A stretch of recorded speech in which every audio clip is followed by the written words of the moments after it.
After a disastrous month in the markets and reports of top brass leaving, Facebook is owning up to a big advertising issue: fake Facebook accounts.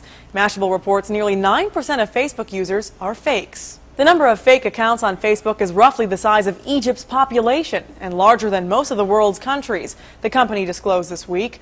Taking the latest figures into account, Facebook's latest claim of 955 million active users would be downgraded to 872 million. And just 500 million of those are active, according to the Facebook filing. 500 million still sounds pretty good, but even tracking those down can be a bit tricky. CNET reports one firm, Limited Run, ditched Facebook after it couldn't nail down who was visiting, liking, and using its Facebook account. While testing Facebook's advertising system, Limited Run noticed it could only verify about 20% of the clicks that were supposedly being converted to users showing up on its website.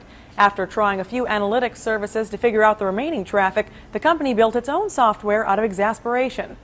CNET isn't the only media outlet taking a closer look at the authenticity of Facebook's users. The BBC did its own investigation, tracking individual users with disturbing results. We had 13-year-olds who were managers at global multinational companies who said that they lived in the US, placing likes from places in sort of remote parts of Indonesia. Revelations like this one, which media notes were buried in a 10Q Facebook filing, led to more questions about what's real and what's hype.